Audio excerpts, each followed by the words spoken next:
Welcome to what surely will be a doozy of a matchup right here, sports fans. Whether your game is on the gridiron, at the diamond, or on the links, we can only say, get up off your seats and get ready for some real action. Welcome to this week's Huddle Up with Gus. 15-year NFL quarterback Gus Frerotte, passion for sports, has taken him on the field and behind the benches, playing for 7 NFL franchises with 114 TDs under his belt. Gus knows who the players are and how the games are won.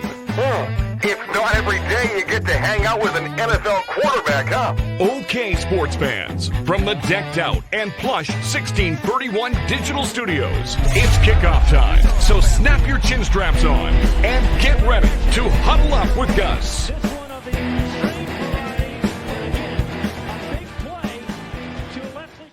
Hey everyone, welcome to another episode of Huddle Up with Gus. I'm your host, Gus Frerotte. Thanks for joining me today on this snowy day in Pittsburgh. We've had some crazy weather here the past few weeks, but I think we're going to do a special show today. We got a special guest. He's related to me. He's my son, but Gunnar is going to come on with me. We're going to have a great day today, and we're going to talk a little bit about the 2021 season that we just had, and then we're going to come into the playoffs and then go through this Sunday's games, 2 games, and we'll see who we pick to be victorious to go to the Super Bowl. So Gunnar, first of all, how you doing, buddy? I'm good. Thanks for having me on. Yeah, I know. I'm glad to have you on. I know you study a little bit about all these quarterbacks all week. So tell us a little bit about what you've been studying, about all the NFL quarterbacks. For the quarterbacks, I've been looking at their per drive statistics. So how they push the ball downfield, how many plays they get per drive, how many yards per drive, points per drive, everything like that. I think that's a good analysis of their consistency. And then I've looked at their week-to-week stats, like basically using fantasy numbers just to get a gist of how consistent they are week to week. Yeah, so I have your ranks here. For all the quarterbacks from this year. I don't think that takes into account playoffs. It's just regular season. Mm-hmm. But do you remember who you ranked number 1?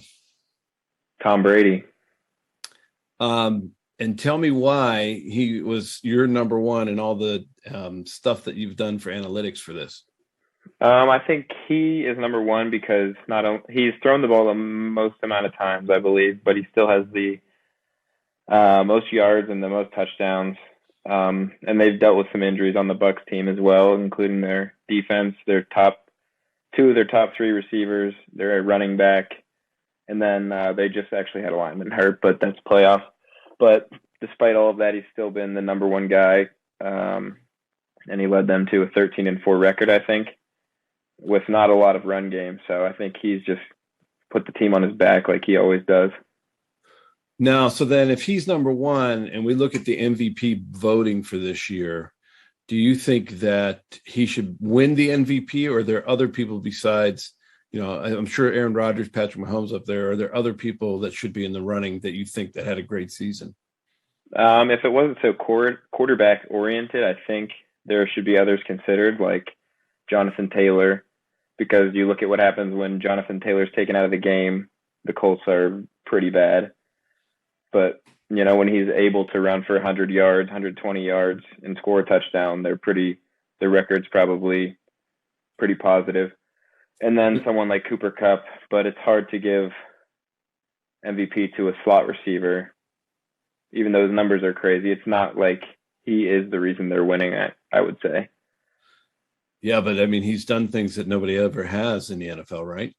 Mm-hmm. Well, yeah, the Triple Crown is crazy that he won that, but he still is second in yards all time to Calvin Johnson in one more game. So that's a record that I don't know if it'll ever be broken, even with the 17 games. Well, yeah, and what was Cooper's average catch per game and then yards? It was pretty high. Yeah, he's definitely like in the 90s to 100 area, I'd say. 17 games, he had 1,900 yards, so it's probably like 120 or 110.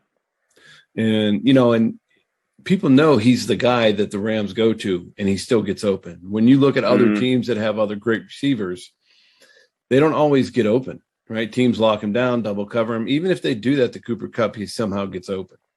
Yeah, I think that's something you could probably point towards McVay for doing, putting him in the slot and scheming him open. But if you looked at someone like the Packers in the playoffs, they didn't do a good job of scheming Devontae Adams open, I don't think.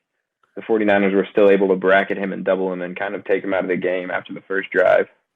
Well, I feel the same way about Stephon Diggs Mm-hmm. when the Bills played the Chiefs, right? Yeah, I know Gabe Davis had 4 touchdowns, but I mean, that's your best receiver. And he didn't even get a catch, I don't think, until the fourth quarter. Mm-hmm.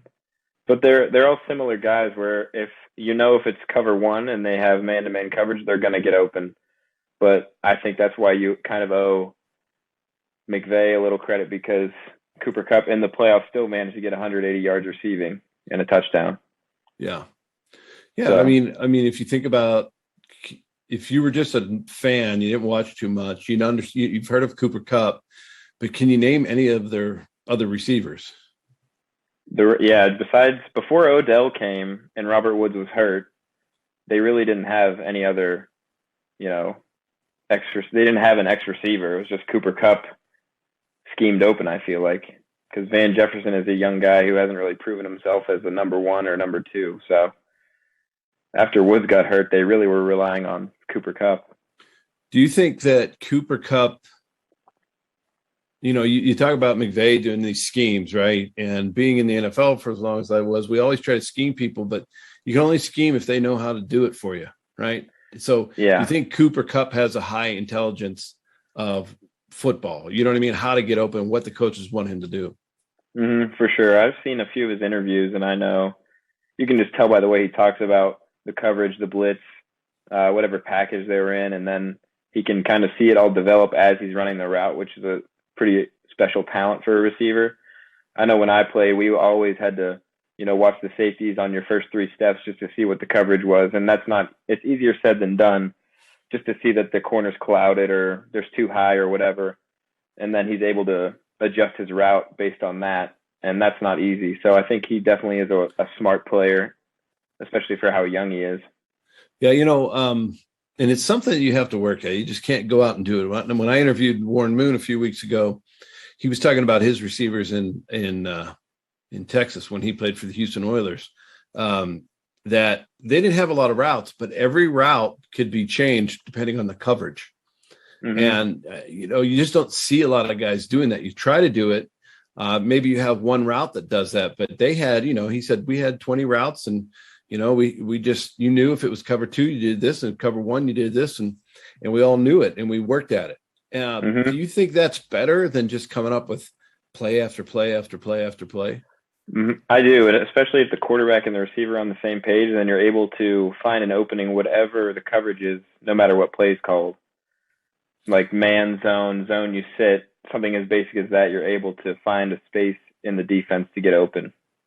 But all your receivers have to know it, right? Because you can't have one guy running man, another guy running zone. So they all have to understand the system. Yeah. Yep. They all have to know the conversions and everything to make the play go. Well, now if we go back to the beginning of last season, we were all excited here in the Frerotte household about the season to start. We watched everything happen up through training camp. And then one of your favorite teams and players at the Ravens, Lamar, all of a sudden he started losing a lot of people. Mm-hmm. So tell me, what do you think was the biggest injuries for, that happened last year, to teams? There's other stories that we're going to talk about, but as far as injuries go, who do you think had the worst injuries that really didn't, let them get to the playoffs because these people were injured? We'll start with the Ravens, because even with their preseason injuries, Marcus Peters, J.K. Dobbins, and Gus Edwards, they're like top 3 starters or 3 starters. They still were 6-2 at one point before the Dolphins game. So they overcame that, and then Lamar got hurt, and then their season, I think they went like 1-7 to finish the season. So they were kind of doomed all season, even though midway through it looked pretty promising, but they just couldn't stop the bleeding, really. And then you look at another team like the Titans. Even though they made the playoffs, they lost Derrick Henry for, I think, 10 games or however long it was. But they were still able to secure the 1 seed. So that's pretty crazy to me. And then you go somewhere like the Steelers where they lost Juju Smith-Schuster. It kind of put the dent in their pass game. And then let's see, another Panthers. quarterback that got the Panthers lost their star running back, who's kind of their whole offense. If he's not clicking, then not a lot is working for them. And then the Saints, I think, lost a big part in Jameis Winston because the first week they blew the Packers out, and then he kind of fizzled out, played mediocre, played a good game, played a bad game, and then he was hurt the rest of the year, and they just kind of were, subpar all year.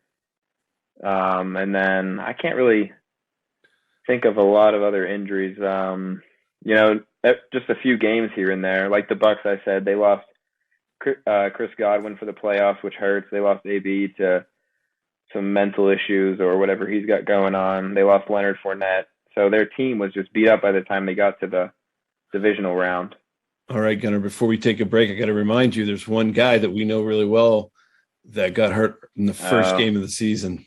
Yeah, Fitzmagic. Yeah, that's a shame. We were excited to watch him play. We were excited. I think that they were going to have a good team around him. Fitzy is a guy that takes a lot of shots downfield, plays aggressively. Guys love him. And I think that was a big blow for Washington. Mm-hmm. Yeah, that was hard. I think he's able to push the ball downfield more, which would open up their run game and things like that, and maybe put some more points on the board for the offense to help the defense out. Yeah, and then they lost Chase Young too. And that doesn't help. I think you lose the best players on both sides. That doesn't help at all. Mm-hmm. Hey, everyone. Thanks for listening to Huddle Up with Gus. We appreciate you coming on and listening to our 2021 football show. You can catch us at huddleupwithgus.com or wherever you listen to your favorite podcast. I'm joined today by my son, Gunnar. Gunnar and I, we probably have watched, and my other son, Gabe, who's on the road right now, but we've probably watched every game through NFL Red Zone this year. And Gunnar, why do you think that you like watching Red Zone better than just one game? It's nice because you get a whole gist of the week, every team that plays, and especially if you're a fantasy guy like we are, you flip through a game, you see your guy get the ball and you get all excited. It kind of sucks because you don't actually see what happens every play, and that usually helps with the whole story of how the game went down, but it is nice just to get a gist of what happened for every game. Yeah, it's better than when I grew up, when you had one game on TV at one time and that was all you watched. But you also did get into the game. But I think with the Red Zone, it lets you be a fan of more people. Mm-hmm. Yeah, I think Red Zone and fantasy are the biggest advocates for that because you're rooting for people instead of teams half the time, which I think is not more fun, but it's fun for us because we moved around so much that we don't really have a home team. So it's perfect for us to watch all of our guys. Who do you think is a bigger armchair quarterback, me or Gabe? I think Gabe. Gabe's pretty hard on guys. It's pretty hard. I'm hard on him too, but not like Gabe. I think you're right. Yeah. Gabe's pretty tough on people. His might be more influenced by betting, but yeah, he gets pretty angry when his guys don't perform. Yeah, he does. Or they don't get that last catch to get him to the catches he needs. Mm-hmm. That's pretty funny. So if you had to look at 2021, there were a ton of big stories that happened this year. What do you think was the biggest story for 2021? I would say two teams that really weren't projected to be good at all, but still made the playoffs, the Bengals and the Eagles. I think they were in rebuild years. It's hard to say that the Bengals were with Joe Burrow, but no one knew how they would be. People were kind of mad. They drafted Jamar Chase over a lineman to protect Joe, but it ended up being the best choice they could have made because he went ballistic all year, and their connection is unmatched. So I think they actually made the right choice, which I did not think when they drafted him. And they went from winning under 6 games last year to competing in the AFC Championship. But we've seen Joe take a lot of hits. I mean, the guy is tough. He's got a lot of grit. I would say that now what they should do is just draft linemen and have to compete and have the best ones, because you got to protect your most valuable player. There's no doubt. Yeah, if they don't win the AFC this year, then next year they have the top they have a top 5 receiving core. They have a top 5 running back, I'd say top 10 at least. Their tight end puts up good numbers. They just got to build the line and protect him now. Yeah, and so some negative stories that happened this year. Obviously, we had the Raiders. Everyone knows what happened with them. How do you feel like their staff did and their players did to get through all of that? Because they had the head coach leave. They had a star receiver get into a terrible accident that killed somebody, and now he's in jail. And they still made the playoffs and had a chance to go pretty far. Yeah, they pretty much defined resilience, I'd say. And their coach, I think his name's Ray Bisaccia is his name, but he did just a great job of managing the team and coming out of nowhere, really, and letting them go to the playoffs. And I think their offensive coordinator, Greg Olson, did a great job of kind of forming a balanced offense that let Derek Carr throw the ball when he needed to and let their run game work as well with Josh Jacobs. Yeah, because I think they had some good elements to their team. Obviously, Max Crosby is a good defensive end, great pass rusher.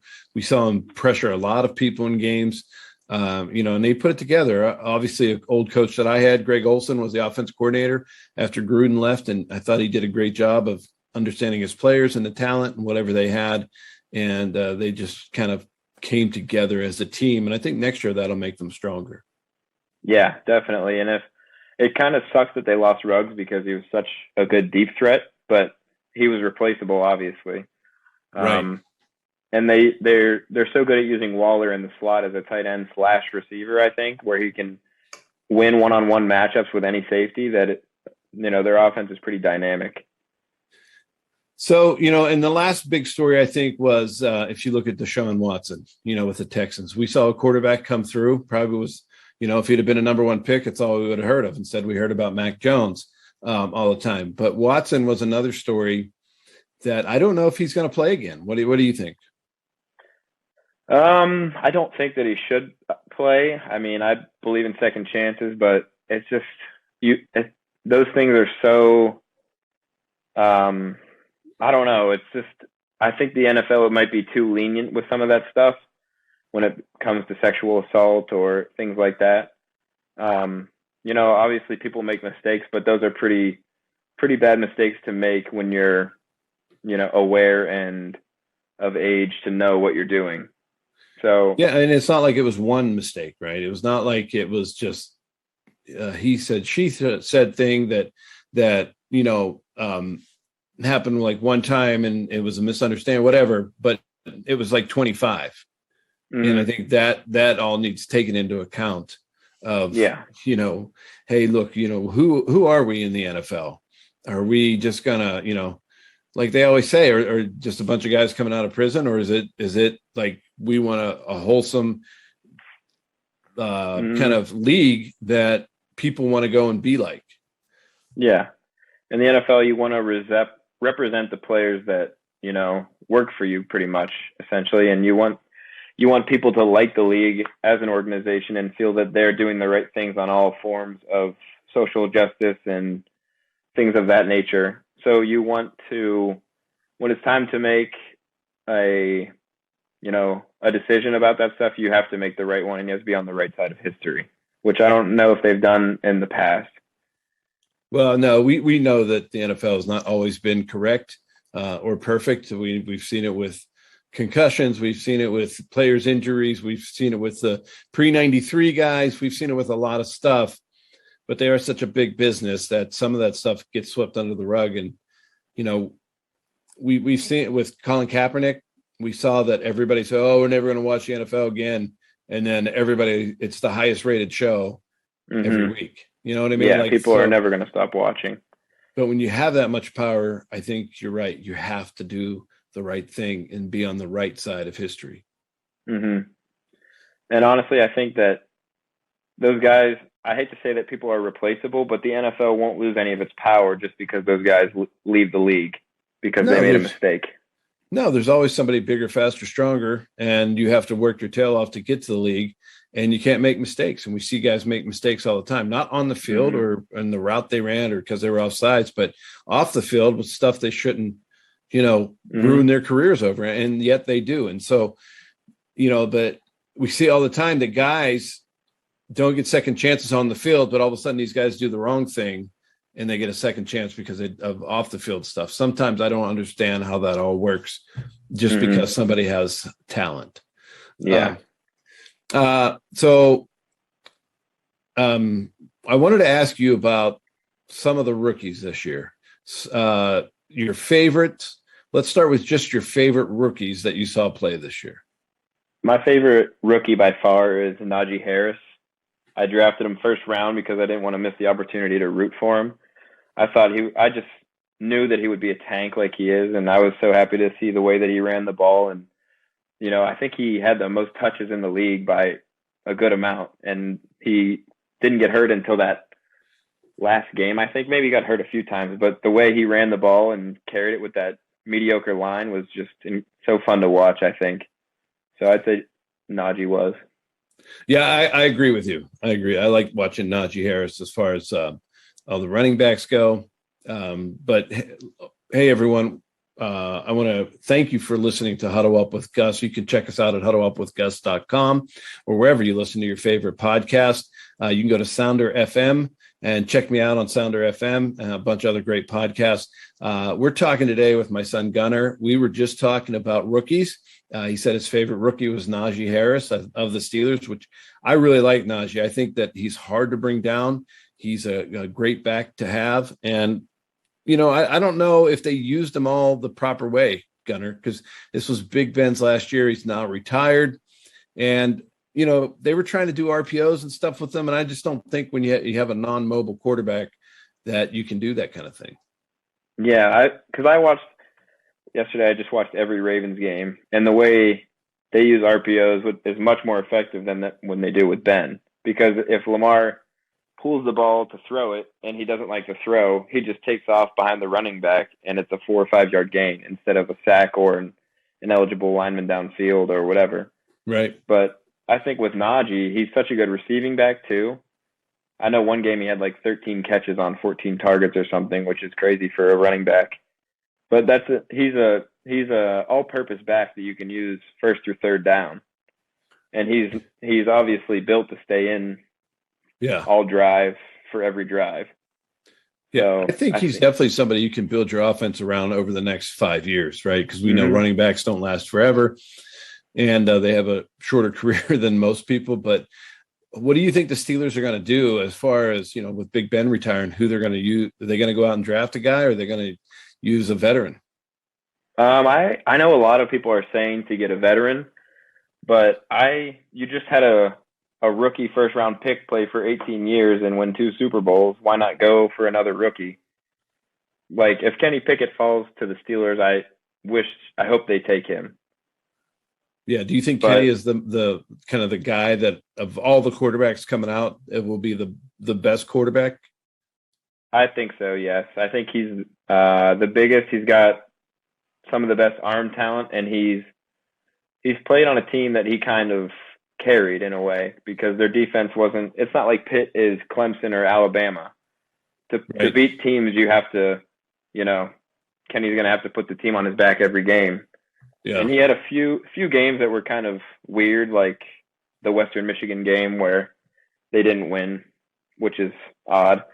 But he also had games where he beat, some pretty good competitors, like Clemson or something like that. Right. Yeah. So, you look at Kenny, he's going to have he's going to be drafted somewhere. He's going to go to a team. So you think about all the rookies that came out last year, quarterbacks, right? And the guys that were drafted, Trevor Lawrence, first pick, Mac Jones was taken. You have Trey Lance, you have Justin Fields. And then the guy that nobody knew about but played really well for the Texans is Davis Mills. What do you like? What do you think is the hardest adjustment for these guys? Like, why does some of these guys that are taken so highly don't do well, and other ones that do well? Do you think it's coaching, or do you think it's just their talent level? I think a little bit of both. Like Mac Jones playing for Alabama, I always say this, but it might not be true, but it's what I think, is that playing for Alabama, playing quarterback at Alabama is one of the easiest places to play quarterback. Although your level of competition is high, you're still playing with these, like your whole offense is going to be in the NFL, and so is your whole defense. So you're playing with an NFL, like basically a NFL team in college against college teams. Well, yeah, I mean, if you think about it, like look at their running backs that have come out of Alabama, right? The last 5 years or 10 years. Yeah, can you name probably 10 running backs that have come out of Alabama that are starting? Yes. You know, I mean, it's just crazy. Mm-hmm. But not as many quarterbacks. No, and a lot of quarterbacks from Alabama haven't lived up to the name that they made themselves at Bama, like A.J. McCarron, and I think even Tua is living under his expectations. Right.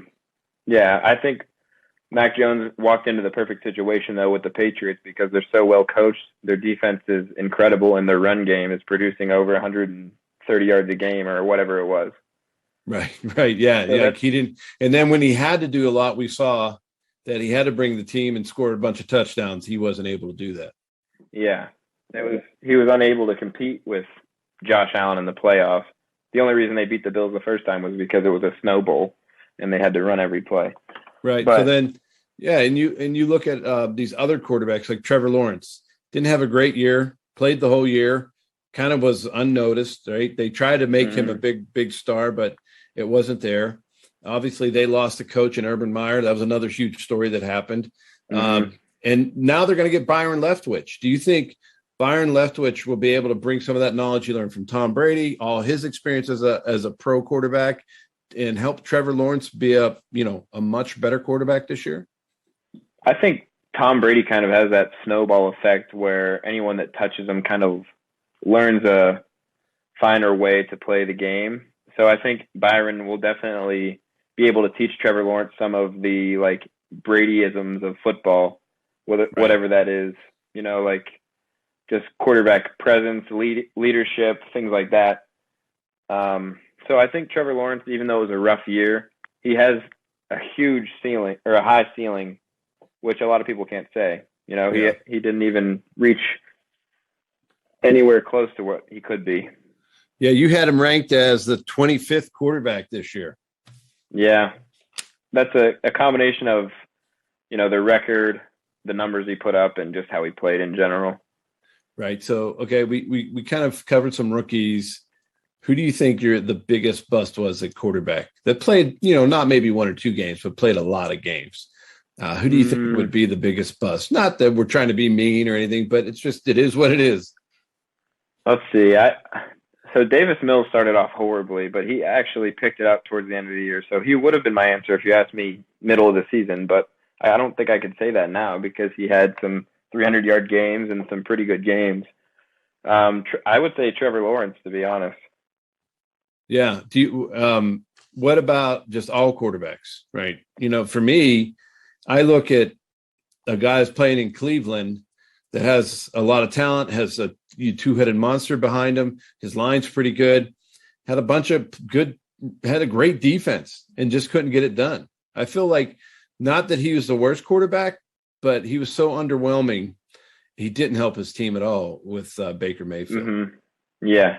I would put him in like the Ryan Tannehill. I would even say Tannehill's better than Baker by a good amount because Baker had, if you look at any advanced rushing statistic, the Browns lead that by a reasonable margin because their run game is so good. Nick Chubb is just amazing. And then to have Kareem Hunt behind him is just insane that they have that two-headed monster, like you said. And then they have, David Njoku and Austin Hooper, who are two people that have started in the NFL for several years. Right. With one of the best O-lines. And then you look at the receivers, Jarvis Landry, who is, a possession receiver, but someone that you can trust every third down to get the ball to, that he'll be open and he'll catch the ball. And you had Odell Beckham, which was another reason why you shouldn't like Baker because he, put some blame on him. The fans put blame on Odell. He couldn't get the ball to Odell. Odell leaves, and now he's in the NFC Championship with 6 catches a game and a touchdown. What does that say about Baker? Right. And, there's other guys that you can look at, but when I look at it, maybe I put Carson Wentz in that boat too, because if you don't have Jonathan Taylor, like you mentioned earlier, that he's probably should be a candidate for MVP, but when he wasn't in there, what was Carson Wentz able to do? You know what I mean? Yeah. Like, that's how I feel like I look at both of them. Even though he didn't have a ton of turnovers, it just wasn't good enough to beat the team they needed to beat without a great running day. Yeah. They're a team that has to be winning in the third and fourth quarter to win the game because, like we saw with the Jaguars, they're down 14 or 2 scores. They got to throw the ball and move it down the field. They can't do that with Wentz to win, to come back and win. Yeah, I saw that. All right. One thing really quick. I'm going to go through all the teams I played for, and I want you to give me one snippet of what you thought, like a really quick one. We got a break coming up here in a couple of minutes, but one, quick something you think about when I say their name. So first team would be Washington football team, right? I don't know what their new name is going to be, but the Washington football team. What do you think about when I say their name? I would say rebuild, find a quarterback, and you compete in the NFC and the NFC East. Great. I love that. All right. So then next team, we move to Detroit, right? You were just little, you were young. We go to the Lions. I love the Lions, but I was only there 1 year. What do you think about when I talk about the Lions? Again, I would say find a quarterback and build with the team that you have. They started showing a lot of promise in the latter half of the year. Yeah, I love their team. I love their coach. You got a lot of fire. Former player. He has a lot of former players, coaches on there, and I think they're just a little bit short, right? They got to find that guy that's going to put them over the top. All right, close games. So we go from the Lions to Denver. When Denver just got a new coach in Nathaniel Hackett, what do you think about Denver? Get Aaron Rodgers.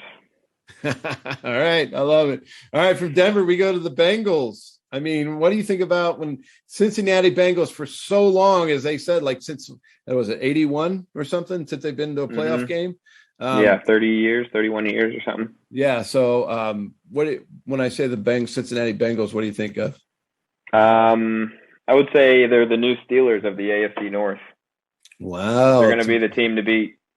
I love it. It's a good prediction. They need to do it as long as the Steelers have. And I think they got the guy at the helm that can happen too. All right, Minnesota Vikings. This is they just got a new GM. They let their head coach go. They let their old GM go.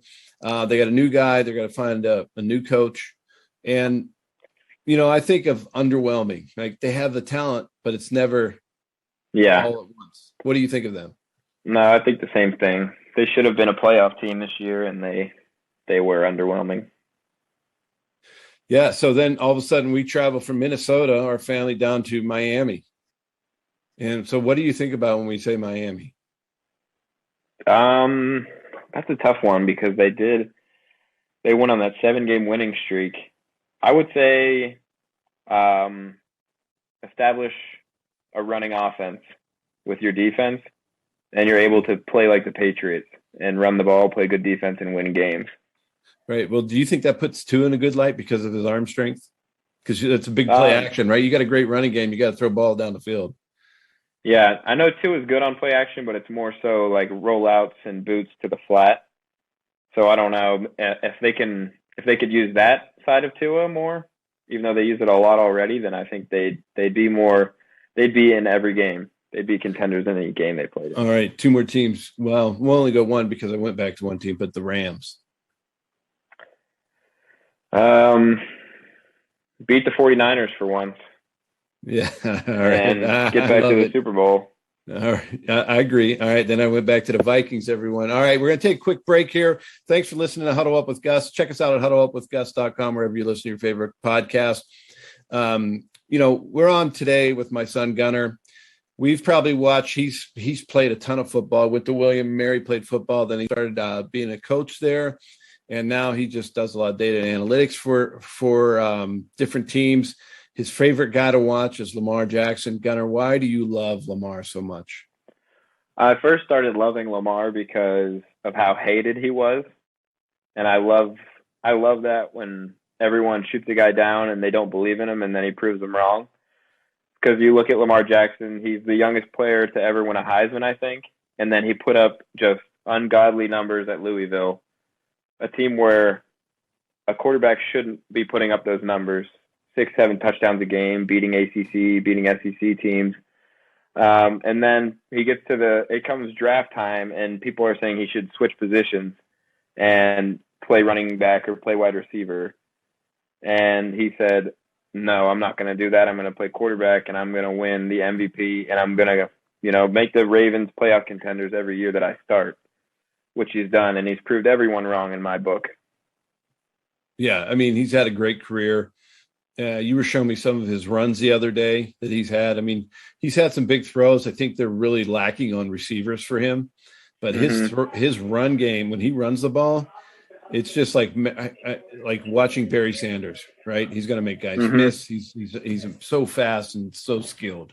I think he's just such a dual threat quarterback that, we've seen him before in Randall Cunningham, Steve Young, Michael Vick, guys like that. But I think he's just on a whole nother level.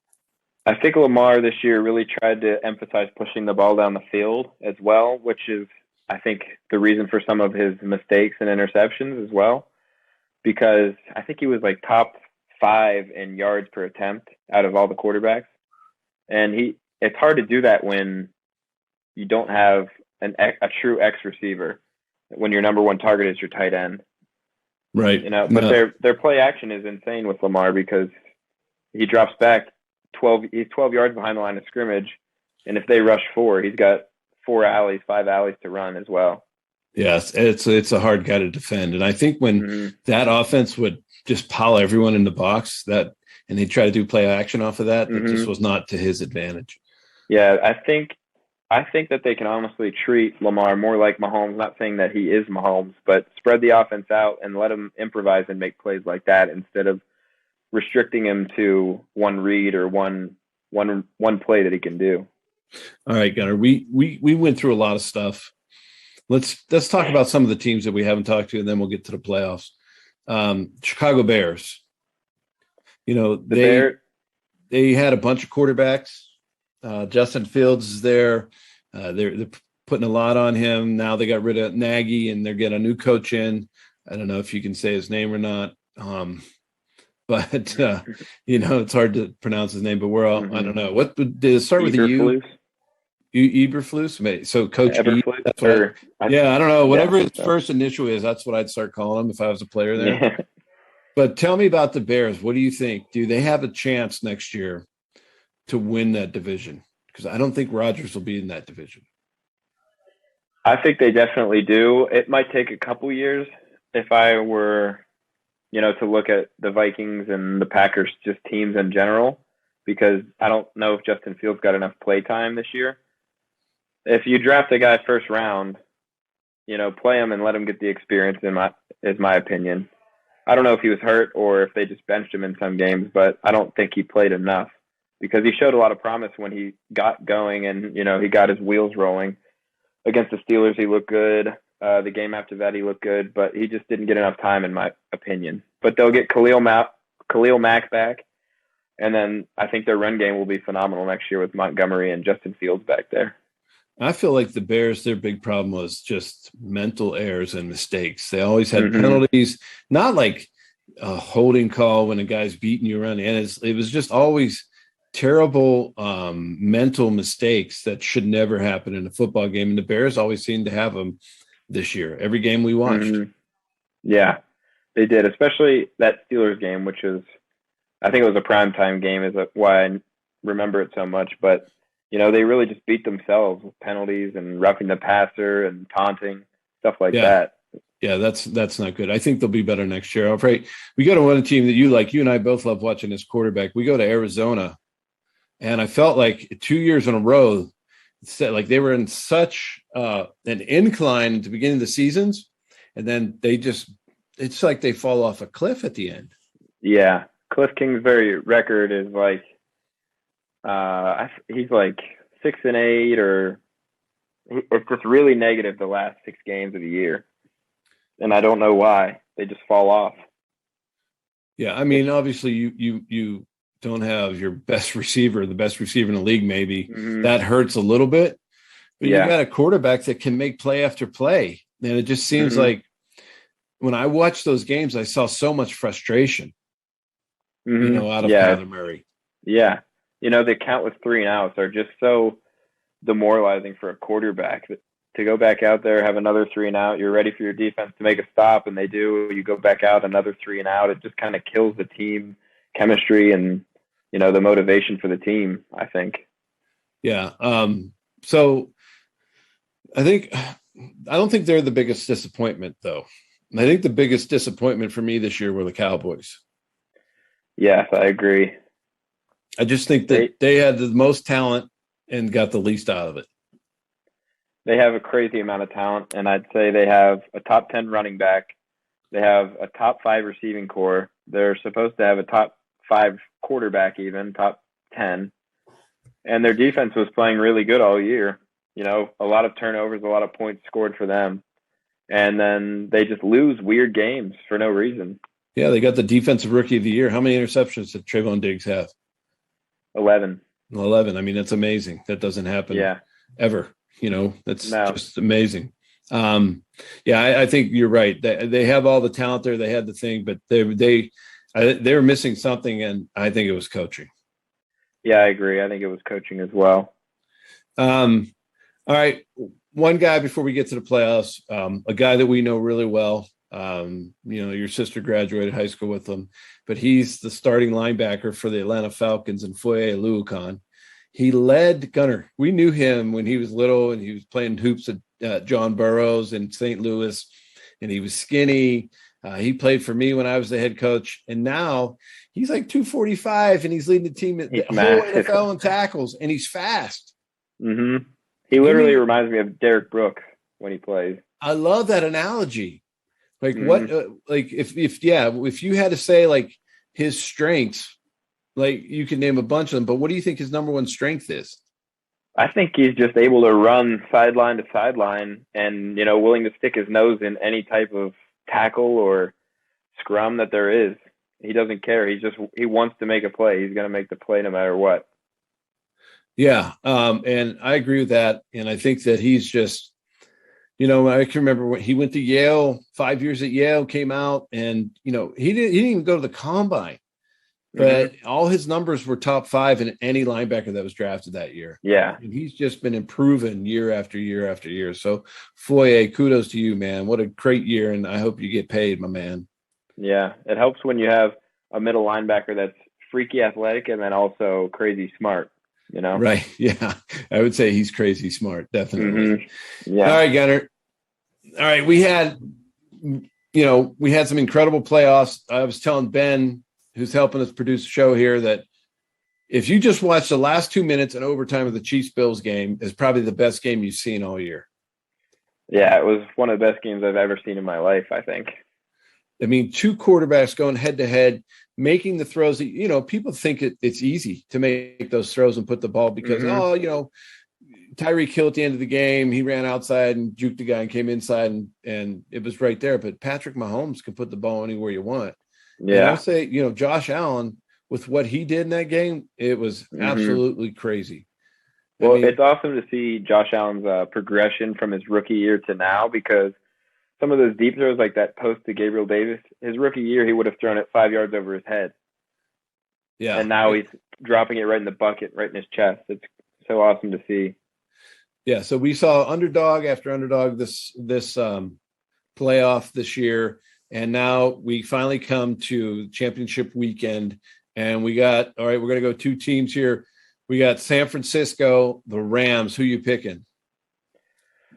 I shouldn't, but I'm going to go Rams. All right. That's a tough one because, the Rams haven't beat the Niners in how many games? I think 6 or 7 at this point with McVay versus Shanahan. So you're saying if McVay beats the 49ers, that's like his mountaintop and he gets the Super Bowl. Are you picking them to go all the way? Yeah, I'm picking them to go to the Super Bowl. I think the odds of the 49ers winning 7 or 8 times in a row is just not good. So that's one reason. And then I also think the Rams are just a better team. I mean, even though they keep losing, they're well-rounded than the 49ers are. I don't know. 49ers have something that you have that you you see in some teams, they just have this grit. You know, they look like they're hurt, but they always battle. I mean, any team that holds Aaron Rodgers to 10 points at home, there's something really good about them. They're a team that they're like never out of it, no matter what. It's like 3rd and 19. You're like, okay, yeah, we got them in 3rd and 19, and then Kittle catches the ball down the seam for 20 yards, and then they're moving the ball down the field again. Yeah, so that's just like, it's crazy how they operate. They come through when they need to. But I'm gonna go with my man Wes Welker, who's the receivers coach at 49ers. I'm gonna say they go down there and they take care of business. So you and I will have to watch. We'll have a good one on that one. All right, we go to the Chiefs and the Bills, or Chiefs and the Bengals. You know, Joe Burrow came out this week and he said that, and I think everybody misconstrued what he said. He said, you know, I've been in a lot of loud games in college, and sometimes they, you know, in the NFL they're loud too. So I don't think he was saying that the you know, if you go to Arrowhead, it's not loud. I think he was saying, like, I've been in loud places before. Yeah, you know, and they misconstrued all that. But he is going to Arrowhead. It is loud. I've been there. I've played there. But I think this is going to be something that he hadn't seen before. But how do you think he's going to do? And do you think he's going to be able to pull out a victory?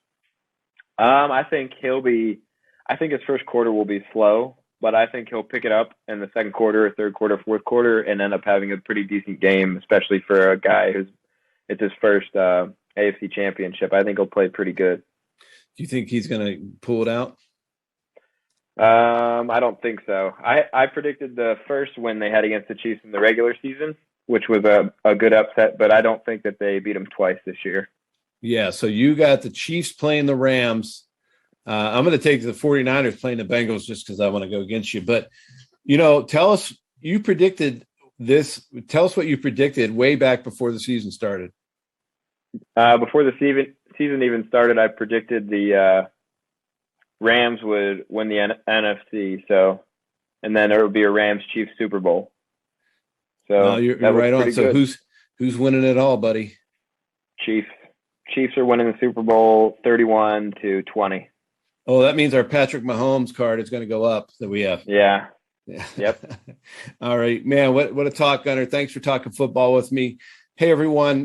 That was our football show. It went fast. You know, we did an hour. We probably could talk 5 hours in a row on this. Gunner is so knowledgeable. Maybe next time we'll come on with our son, Gabe, and he can kind of bear his frustrations to us because he is the one that gets frustrated. Don't you think, Gunner? Yeah, he is. All right. Thanks for listening to another episode of Huddle Up with Gus. I hope you enjoyed it. Go to huddleupwithgus.com. Put your comments in. If you'd like to hear any more of this, please let us know. You can go to huddleupwithgus.com. Check me out or listen to us wherever you listen to your favorite podcast. And we'd love to hear from you. Our fans are wonderful. We love the great game of football. We think it teaches us so many lessons.